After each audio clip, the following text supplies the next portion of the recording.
Aprenda de uma vez por todas qual a diferença entre um objeto direto de um objeto indireto. Anote essa dica que ela é valiosa. O primeiro passo é você identificar quem é o verbo. Bem, na frase eu amo você, se eu perguntar até o verbo eu amo, você vai me perguntar o quê? Porque quem ama, ama algo ou alguém.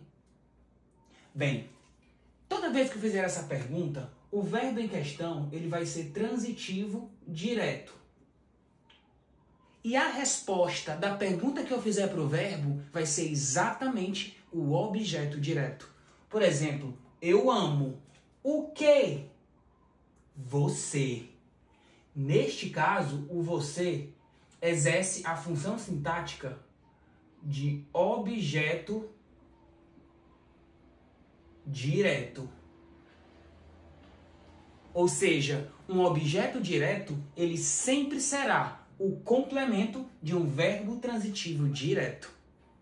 E o objeto indireto? Bem, analisemos a segunda frase. Eu gosto você. Tá faltando alguma coisa. Eu gosto você. Eu gosto de você. Notou? Se eu fizer a pergunta eu gosto, você vai dizer de quê? Para eu sair do verbo e chegar no complemento, eu preciso de uma preposição. Por isso que o verbo ele é transitivo indireto. Verbos transitivos indiretos pedem preposição.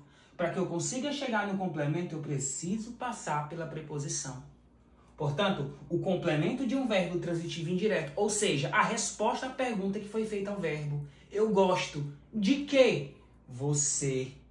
Neste caso, você, ele ocupa a função sintática de objeto indireto.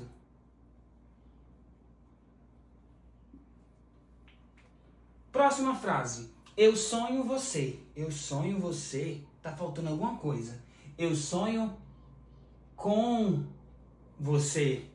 Notou que para eu sair do verbo e chegar no complemento, eu preciso passar por uma preposição? Então, o verbo atinge o complemento indiretamente. Ele não atinge diretamente como atinge com o verbo transitivo direto sem preposição. Por isso que, neste caso, o verbo sonhar, ele é um verbo transitivo indireto. Verbo transitivo indireto pede preposição. E a resposta à pergunta que fez ao verbo? Se for um verbo transitivo indireto, o complemento será um objeto indireto. Notou a diferença? Então, o complemento de um verbo transitivo direto é um objeto direto, ou seja, a resposta da pergunta que se fez ao verbo. E a resposta da pergunta que se fez ao verbo transitivo indireto são os objetos indiretos. Interessante. Gostou dessa dica? Portanto, salva, compartilha, envia para os amigos, printa e não erre mais.